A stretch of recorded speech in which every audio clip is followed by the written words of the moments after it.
hopefully. Ooh, and now the recording started. So nice to meet you all. I'm going to start now by sharing my screen and hopefully everything works if I can get there.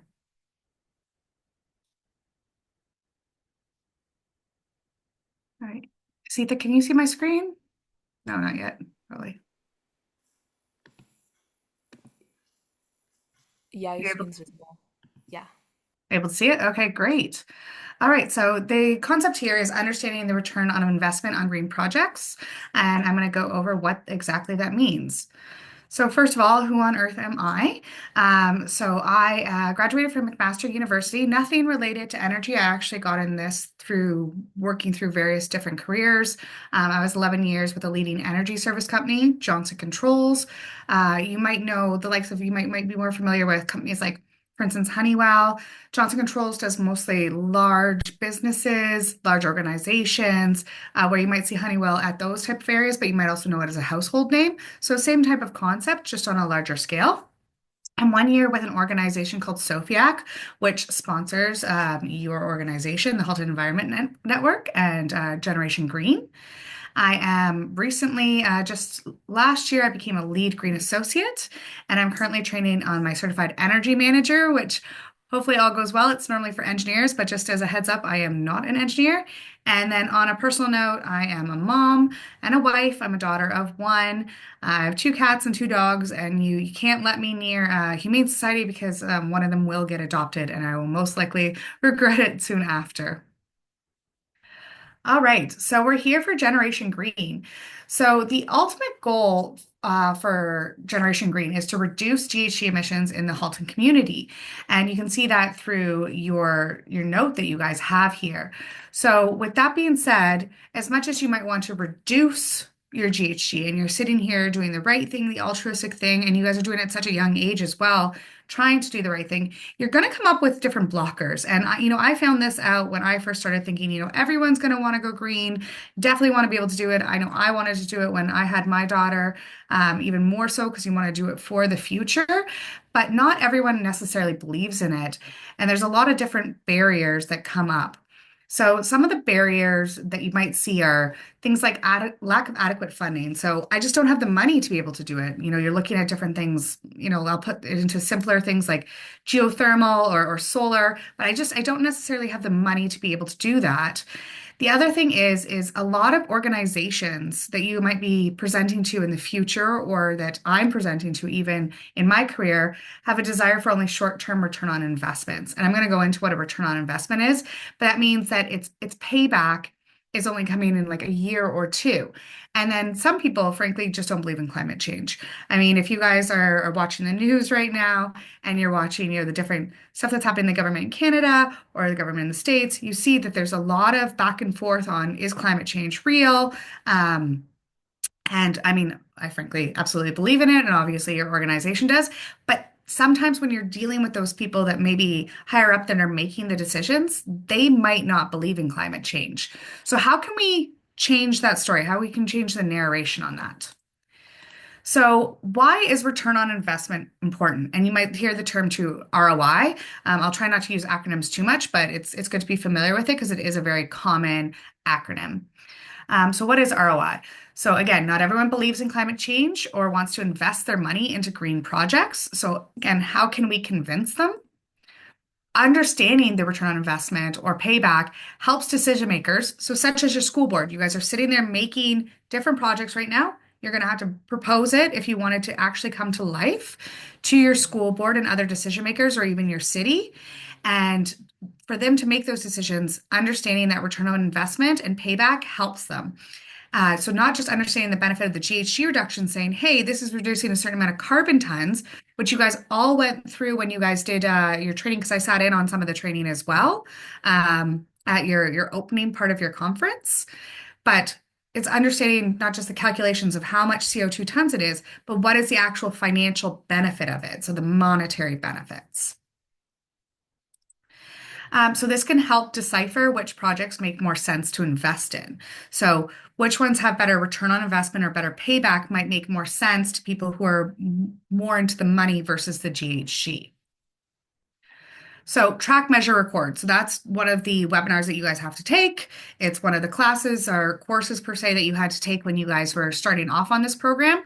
So, and I think it's absolutely important. It's taking that same type of math and applying it to a dollar amount versus just the CO2 or carbon emissions that are on there. So it's important to validate these results with measurement and verification. So you might hear M and V being said. So measurement and verification is going, what did I think it was going to do? And what is the actual outcome? So I thought it was going to reduce 10 CO2 tons. I thought it was going to save $100 a year. Is it actually doing it? Oh, my computer just went wonky on me. Sorry about that. So it's also sorry, it wouldn't be a webinar without some sort of glitch there. So it's not limited to just checking the GHG carbon, but it's also the monetary reductions. So let's give an example because I feel like it's important to put this into context. So if your project saves, and you guys were doing again this in your truck measure and record, if your project saves 100 kilowatts of electricity per month, and instead of putting the CO2 tonnage on there, you take the dollar amount. So electricity is sitting, let's say, at 14 cents a kilowatt hour. So 100 times 14 cents is $14 a month that's saved. $14 a month times $14 a month times 12 months a year, that's $168 a year that you're saved. So your return on investment, the way you would calculate it is if your project cost $500 to be able to implement, so the project that you guys are coming, and you're saying, okay, we're saving $168 a year.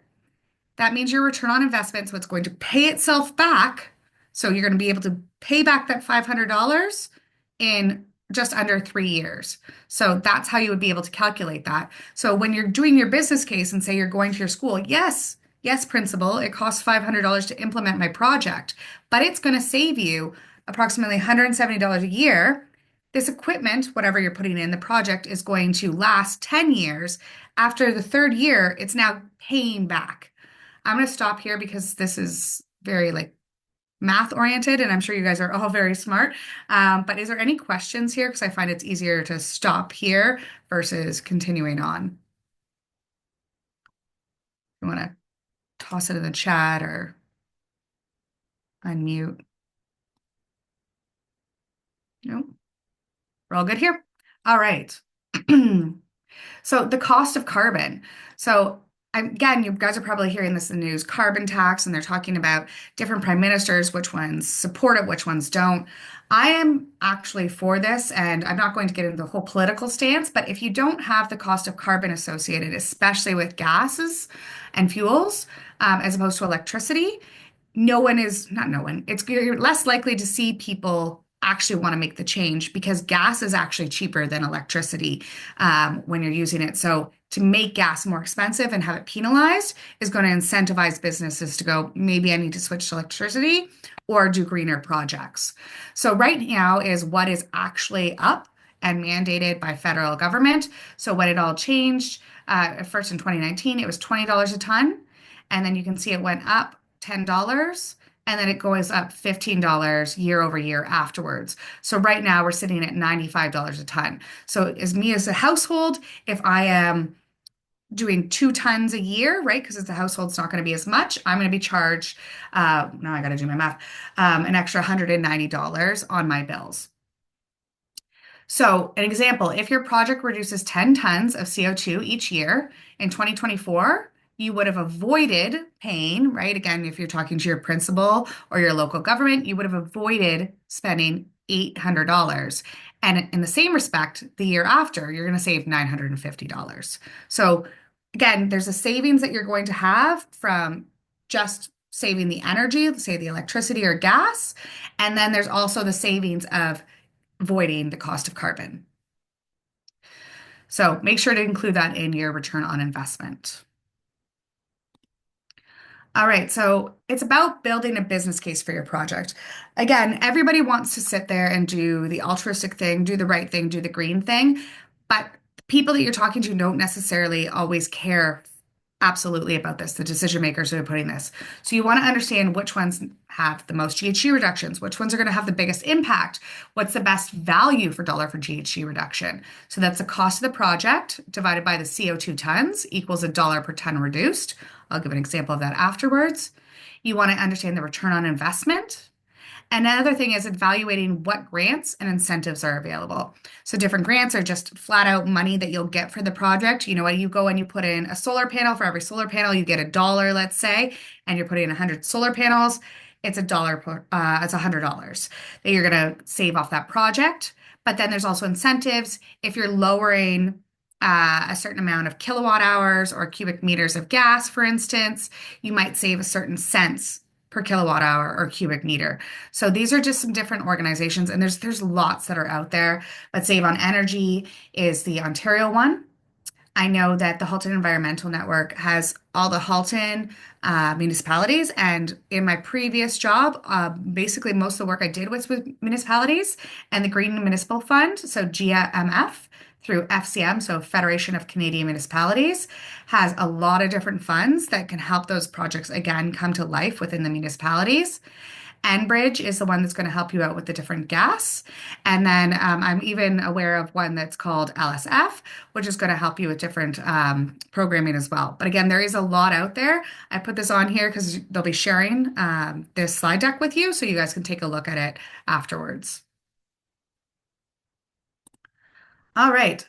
So on top of it, once you do it all, so you're building your business case. So you're finding out how much GHG reductions it has, what's the dollar per ton, what's the return on investment, what type of incentives are out there. The other thing is when you have all those costs put together, how do you actually fund the project? So now I know the project costs a certain amount of money. Well, where am I going to get the money from it? Not everybody necessarily has that money in their, let's say, piggy bank. So there's different ways that you can fund it, and there's different resources that are out there. So there's certain things that are like energy as a service. There's the organization I work, which is SOFIAC, which I'm not going to go into the specifics of it, but there's different types of creative ways to lend the money. And there's different types of low interest loans. So certain banks and organizations will give low interest. So that means it's not costing you as much to be able to borrow the money than it would be to do a project that's not green. So if you're building, let's say, a building that's actually going to be zero carbon, let's say, maybe you're going to be able to do that at a 2% interest loan versus if you're building a brand new one, maybe it's at 7. And I'm just completely throwing those numbers out there that those aren't necessarily accurate. So let's take a look at the whole picture. This is going to be the world's shortest webinar here, but I'm sure you guys all want to get back to your life and hopefully there's some good questions afterwards and conversation. But when you want to look at the whole picture, you want to look at the total cost of the project. You want to look at the CO2 tons reduced, including carbon tax avoided. You want to look at the energy reduced. Remember, I was talking about that 14 cents per kilowatt hour. Again, that's an example. It's not always the same in every area. You want to look at the grants and incentives. And then finally, you want to look at the low cost of borrowing of money for the project. So let's put that into an example.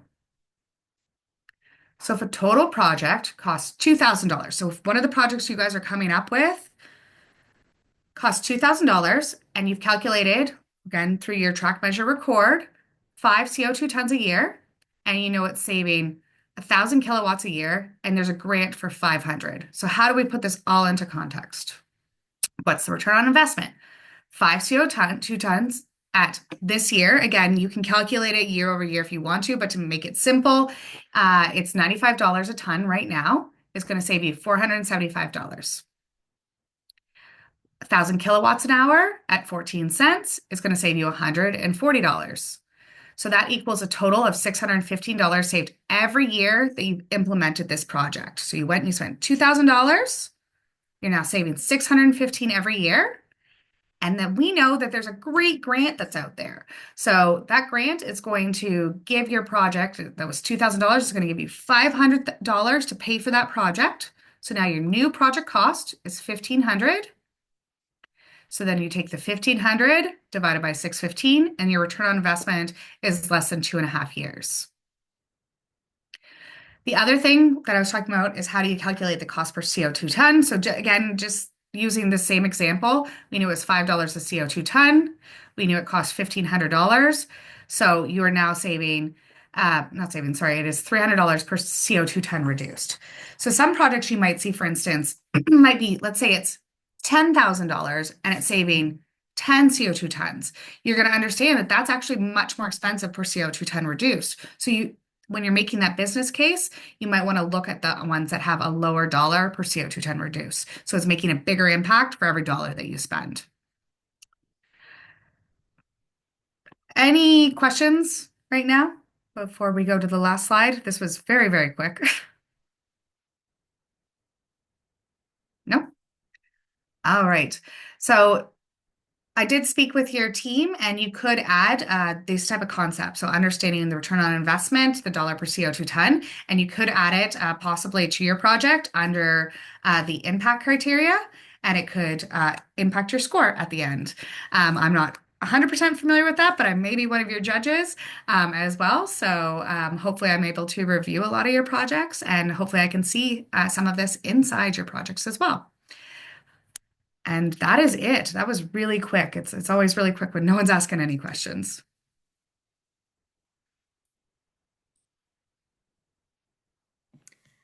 Thank you, Ashley, for doing this webinar with us. And now we're gonna be moving on to the Q&A portion. If there are any questions, please type them in the chat and I will write them out. I'll read them out. I'll give you guys like 2 or 3 minutes to write out questions. And if there are no questions, then I can just like start off with some that yeah.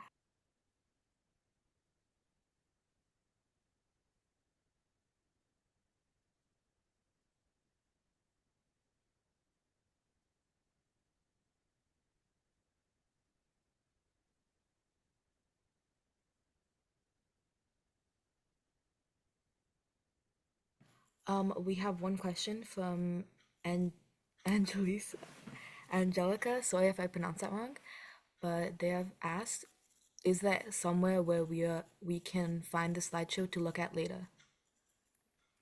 And Linda? Shija, another person has asked if the recording will be shared with us later. Yeah, we will be sharing the recording and Ashley the slide deck if you're okay with it. Absolutely. Yeah, Yeah. no, and I think it's good to kind of process the examples because I went through it quite quickly. Well, I have a question. Do you know ways to convince people to like loan money or to approve you for grants? So when I've applied for them, it's about building that business case as well. So they're going to want to understand when they're giving that money, what's making the biggest impact. So that's really where you're going to want to look at that per dollar per CO2 ton reduced. So they're going to want to understand, okay, well, I'm investing $500 and it's reducing 5 CO2 tons, or I'm investing $500 and it's doing, let's say, 200 CO2 tons, right? So those are the projects that are probably going to win out and get that investment more. I think another thing is when you are looking at projects, and this might be getting a little off topic, but it's how does everything integrate together? So that might be a little bit too much, but like when you're looking at your different projects, how does it integrate with what other green stuff that you already have there? For instance, in your schools or at within your municipality. So they're going to want to be able to see that. Um, yeah, so it's really about building that narrative to be able to convince them. Now, when you're doing the grants, it doesn't mean that there's just kind of like an open book of it. There'll be certain ones that you can apply for. So a lot of it comes down to research and understanding which ones are actually available. I mean, even the organizations that I've been with now and that I was with before, again, working with municipalities, yes, they might have people that search out grants that are within the municipality, but sometimes it's great to go to a business that writes it, for instance, for a whole bunch of different municipalities, because they're going to have more success in it because they've done it a whole bunch of times versus just you doing it. So it might cost you a little bit of money to get help. To be able to do it, but you're going to have a chance of success a little bit more. And then, by all means, if you're looking at different ones, it's always good to just have a good network. I mean, call me, ask me, send me an email. I'm happy to be able to help support and read over your grant applications. We've gotten a few more questions. Great. Someone has asked, Someone has said the other people in my group could not come to this meeting, but they might have questions, so could they email someone? Will they just email you? Or Yeah, no problem. You can absolutely email me. I don't mind at all. Again, I'm a mom. My daughter will eventually be your kids' age, the kids here's age, or young adults, I should say. So, absolutely. What I can do is I can add my contact information to the end of this slide. I'm just going to take a note. So when I share it with your team, my information will be there. and someone else has asked, could we go over the companies again and what they might be able to help us with? Like for grants? I believe so. Okay. Um, Yeah, if that's not it, just let me know. But I mean, Save on Energy is going to be focused more on Ontario again, and this is going to be electricity. Green Municipal Fund is right in there. So that's for the municipality. So if you're implementing for your project to something that you could do for Oakville, the Halton region, whatever your hometown is, this is the one that's going to be able to have different ones that are there. I'm very familiar with them. They're normally looking at holistic approaches, but yeah, it's a pretty easy website to look through. Enbridge is going to be items that are more specific to gas and reducing gas. So the programs there are normally like if you apply things like heat pump technology or whatnot. But on another note, sorry, I'm just thinking a lot of these have ones for innovation, like a separate one for innovation. And I think you guys are going to be looking at more innovative projects. So it will be neat to see if there's any of those ones in there.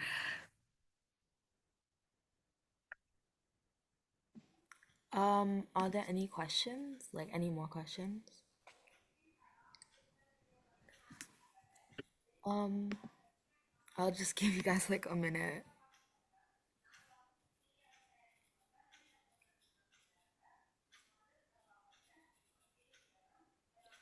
I have a question. It's like a bit off topic, but what has inspired you to work in like the energy sec in like your field?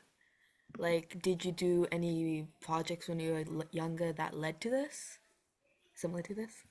Um, I mean, I kind of fell into it because I was working at Johnson Controls for a job that was very unrelated to energy when I was approached to go to the energy division. I did it just prior to COVID, but now I definitely want to stay in it. I mean, I was always looking for a job that, you can sustain a living off of, right? Like, a household and a family and whatnot, but do something that is altruistic, something that is good for the environment or good for people. So I very much enjoy doing that. I have reflected a lot about when I was in school. I mean, it was all about very simple. It was reduce, reuse, recycle. And I was a complete pain in the butt with my recycling all the time. And I still am. But, as you get older, you realize, recycling is not actually the number one thing that you should be doing. You should be reducing and reusing well before. You should be minimizing your impact. So I find, it's been a journey versus something that just kind of all of a sudden made a hit. And I had alluded to it a bit before that when I did have my daughter, it was kind of like, oh, I'm responsible for more than just myself. I'm responsible for her future and her kids' future. So I really want to be able to do my part in that way. We've gotten another question. Mhm. Someone has asked if there are any other opportunities Halton schools can attend that are similar to Generation Green. That's like not really a question for you, but like That's it's a okay. question. Maybe the Halton Environmental Network could get back to you. I'm not quite sure on that one. I can check the website, but I believe there are like three main programs, which is Halton Food, um, and Waste Diversion. I'm not sure if they're like like oriented to like high schoolers, but I'm sure there are resources to find that out. Are there any other questions?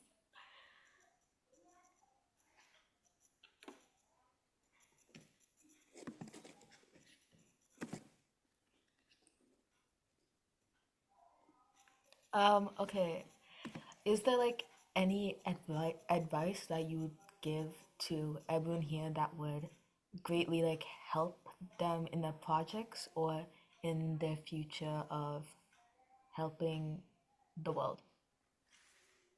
I think, I mean, not to be repetitive, but I think my message here is to look at that return on investment.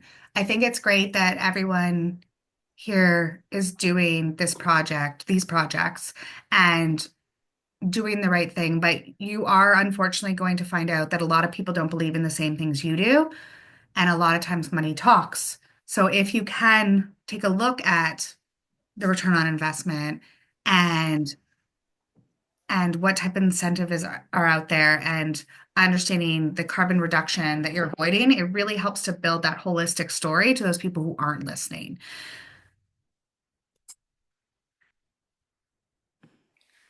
I believe that there's like no other questions. So That's okay. It's a small group. I get it. I really want to thank you for spending your time in this project, and what you have shared has been very insightful to me and hopefully the others here. So thank you so much. No problem. I'm happy to share this. And if anybody has any questions that is watching this on a recording or anybody that's listening here, I mean, please feel free to send me an email and I'm happy to set up a time where we can chat or chat through email. Mhm. So everyone, stay tuned for any future Generation Green projects if you're thinking of continuing doing these projects. And I wish you all a happy day. Thank you. Also, real quick, could everyone just type their names in if you're here? Cause yeah. Thanks very much, everyone. Have a great evening.